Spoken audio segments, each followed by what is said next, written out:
So in this video, in this exam style question, we're going to do a question on the simple pendulum, which we've drawn below. It's going to consist of a mass of 0.5 kilograms again on a string of length 1.5 meters. It's to be placed first from a height of 15 millimeters, which is very little, above its equilibrium position, and it's going to proceed to make small oscillations about that point, around the equilibrium position. So first of all, we're going to just find the period of the oscillations. So in this point, we don't have anything. Remember in the previous exam style question, we were told it made a certain number of oscillations in a certain number of seconds, and from that we could find the period, but we're not given that here. So the first thing we're going to need to do is use this formula we found for our simple pendulum, which was that T is 2 pi times the square root of L over G, where L is the length of the pendulum and G is gravity. So let's do that now. We have that T equals 2 pi square root of L over G. L is 1.5. We're going to take G as ever to be 9.8, though do be aware that sometimes they might want you to take it to be 9.1. This is 15 millimeters here. And so the period of the oscillations is really just as simple as that. It's fantastic. It doesn't matter what height you displace it from, the period of oscillations is exactly the same. It's kind of a key feature of how clocks work. It doesn't matter what type, what angle you set the clock ticking at, a grandfather clock or a cuckoo clock or anything like that. The period of oscillations will be the same, which allows your clock to tick the same. You don't have to set it off at a precise angle.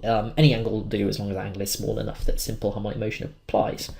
So putting that basically into our equation, we have that T equals 2 pi square root of 1.5 divided by 9.8, which if we run through a calculator is 2.458 ... which is going to be 2.46 seconds. And that's the period of the oscillations. Okay, so from there, and again from that, we could find the frequency F is 1 over T, and the angular frequency is 2 pi over T. But we won't do that for now. So they want the maximum gravitational potential energy of the mass. Now remember what the maximum gravitational potential energy is. We know the formula for that is just GPE equals mg delta h, where h is your change from the point that you're taking zero gravitational energy at. I'm going to take that to be the bottom of the swing. We're going to say that is where your GPE is 0 at the bottom. When and so if you start at a height of 15 millimeters above that, the higher you start, obviously the higher your gravitational potential energy is. So the highest point is at 15 millimeters of height, and so that's what your that's going to be your maximum gravitational potential energy, and so your maximum GPE.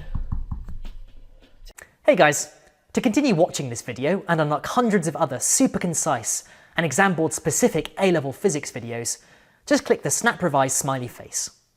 Join me today, and together let's make A-level physics a walk in the park.